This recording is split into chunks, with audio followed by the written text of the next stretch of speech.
Hey everyone, I'm reviewing Klonoa on the Wii specifically, just because that's the version I actually played, and I never played the original PS1 version. I guess on that graphically, I like both games. I think they both have really nice graphical style. The Wii is obviously a lot smoother and kind of, next-gen kind of look to it. But yeah, this is a really great game, and it made me kind of get into the sequel, Klonoa 2, which I got on the PS2. Oh man, Klonoa. How do I even friggin' describe this game? It's really interesting.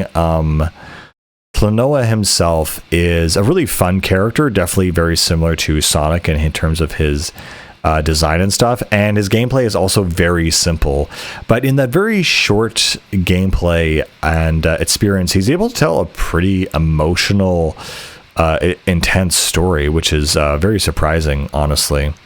So Klonoa exists in the world of dreams and in Phantom Hive, and essentially in this world, he essentially spends his day carefree, living day to day, and he's some weird anthropomorphic, like Sonic-esque, character. I don't even know what kind of animal he's supposed to be.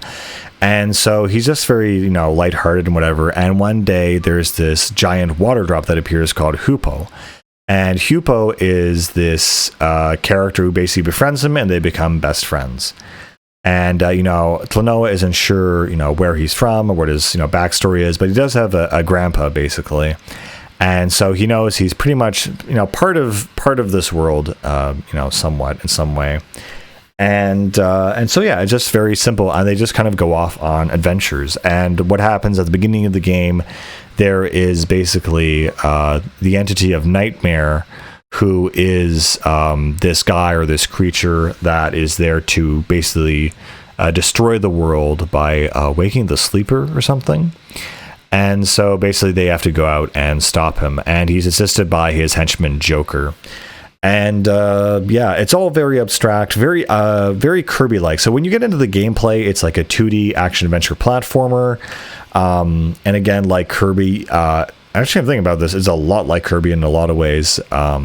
Perhaps the Kirby Killer. I'm joking.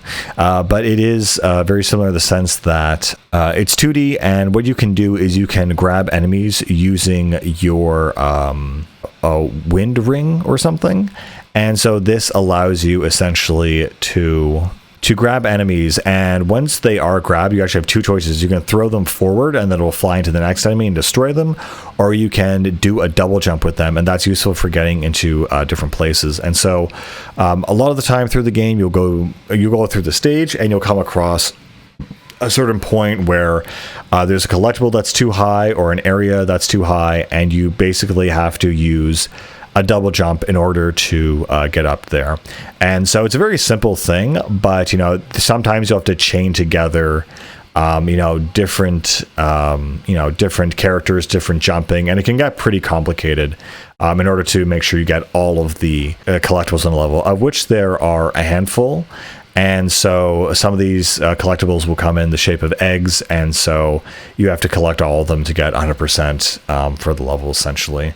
And so that's how it kind of encourages replayability. Again, these levels are very, very simple. I mean, I think on my first try for almost all of them, I was able to get all the collectibles, all the keys, all the special things, etc. The other aspect of Klonoa is also there are gems in the level, and so these gems again count towards, I guess, your overall score, and are just fun things to collect. Another thing I really love about Klonoa is the voice acting and the tone of the whole game.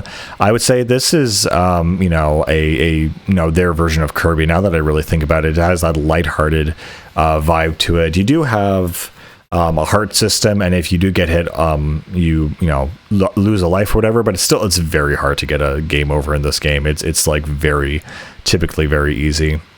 There are some very cool puzzles though that deal with perspective. Even though it's a 2D game, there are different objects kind of in different planes, so to speak. And so sometimes you have to throw things, towards the screen and away from the screen in order to basically get them, and in order to get all of the collectibles. There are definitely some sections where if you miss grabbing an enemy and using it in the right way, you can definitely miss a collectible and it will be forced to restart the entire level. So again, there is some challenge here, but really it is so, I would say, minuscule that it almost doesn't matter. There are, of course, different enemies that have different properties when you grab them. Sometimes they will make you do more damage or have kind of an area of explosion effect, or some of them will actually act as a helicopter and bring you up and across over much more dangerous pathways. Again, Klonoa is kind of a game that's very child friendly, but it definitely has that scope of difficulty in it.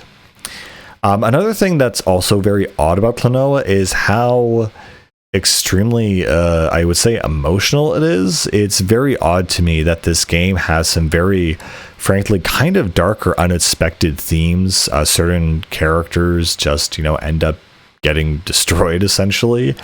And the themes in Klonoa, again, are very kind of shockingly, how would I say, realistic or intense.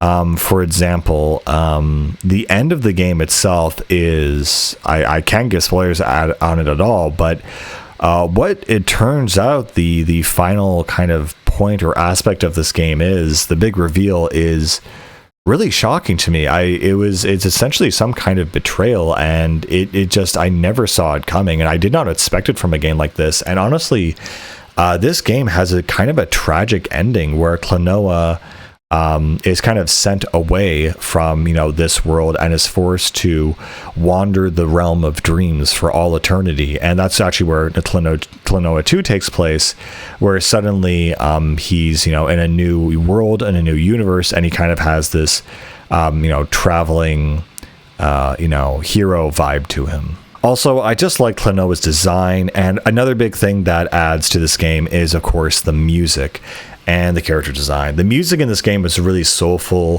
from the tree level to the red heat Corona, later in the sun level. It just has a really good vibe and a really good mood to it. Again, this is very similar to games like Sonic, Billy Hatcher, that kind of energy. And again, the voice acting is a very simple, fun, cute game, but it has really intense themes in it too that you just don't expect, and for me that makes it all the more memorable. I mean, it's nice to have cute characters in your game and it's like whatever, and have this aesthetic, but it's also more intense when you do something really harsh to them that you don't expect, and gives them this whole new depth that you didn't think was possible. But yeah, I loved Klonoa. It is a very interesting, fun game. I also found that Klonoa speaks in complete gibberish talk.